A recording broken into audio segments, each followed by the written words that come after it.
Assalamualaikum warahmatullahi wabarakatuh. Saya Lina Putri Rahayu dengan NIM 20112500059. Dalam pembuatan video ini saya akan menjelaskan tentang perkembangan moral dan sosial pada anak usia dini guna memenuhi tugas mata kuliah pengembangan nilai-nilai agama dan moral. Nilai agama dan moral itu merupakan salah satu aspek perkembangan anak yang sangat berpengaruh dalam mencapai pertumbuhan dan tujuan pendidikan.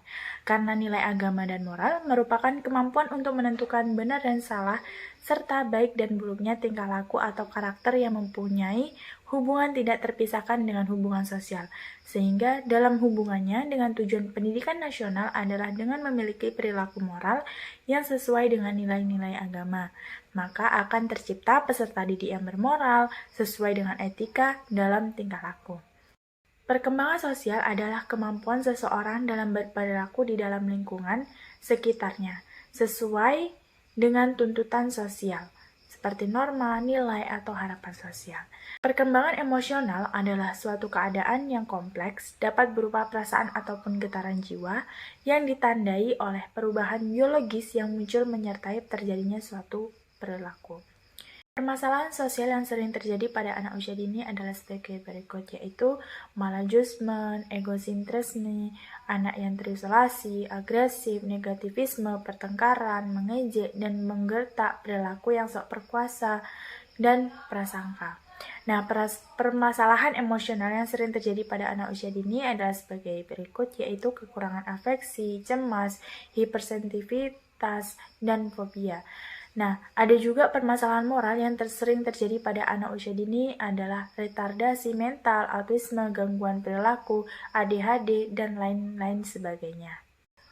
Perkembangan sosial emosional pada anak usia dini sangatlah penting, sebab perilaku emosi sosial ada hubungannya dengan aktivitas dalam kehidupannya.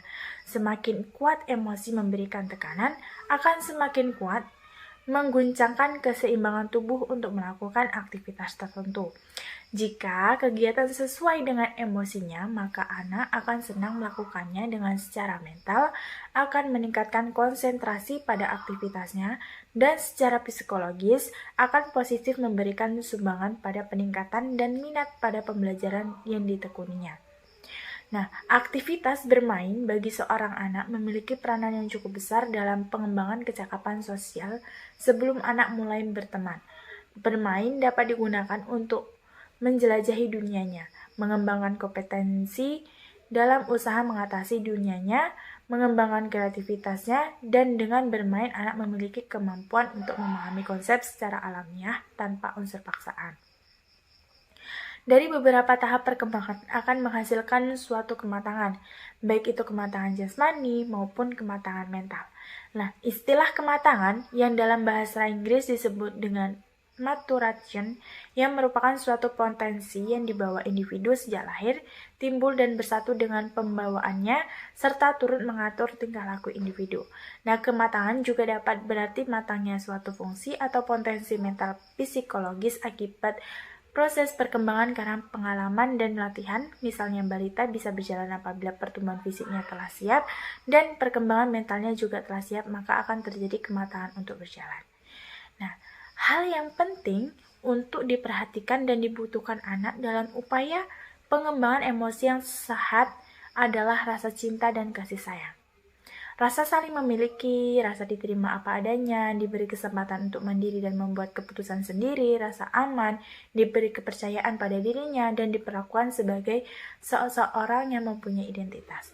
Nah, ada 5 cara yang dapat dilakukan guru untuk membantu proses pengembangan emosi anak, yaitu kemampuan untuk mengenali emosi diri, kemampuan untuk mengelola dan mengekspresikan emosi secara tepat, kemampuan untuk memotivasi diri, kemampuan untuk memahami perasaan orang lain, dan kemampuan untuk membina hubungan dengan orang lain.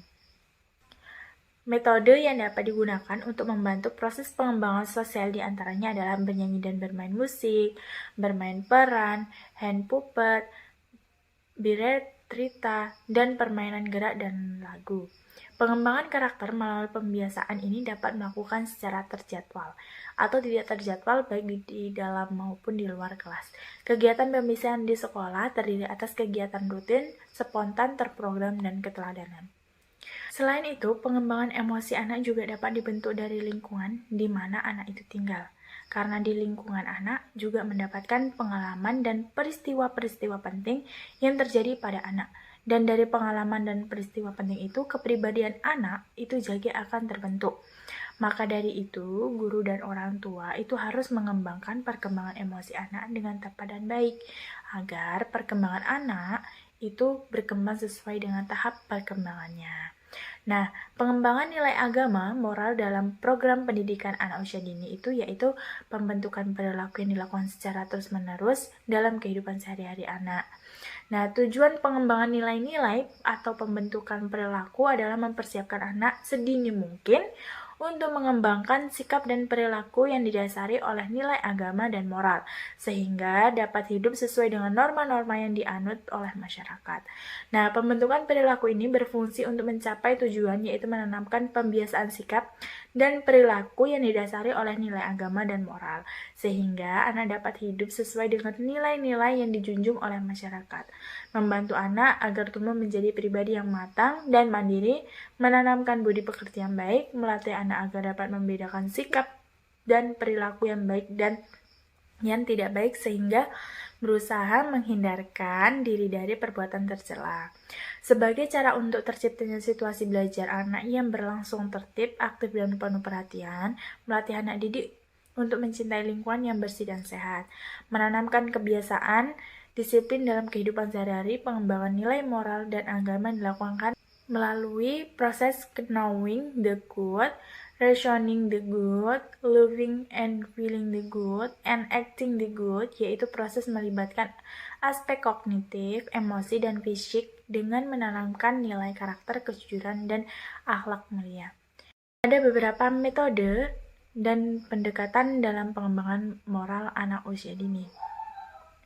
Yang pertama itu bentuk pelaksanaan kegiatan program pengembangan moral dapat dilakukan dengan cara rutin, spontan, keteladanan, dan terprogram dengan metode bercerita, bernyanyi, bersajak, karya wisata, permainan tradisional, dan lain sebagainya.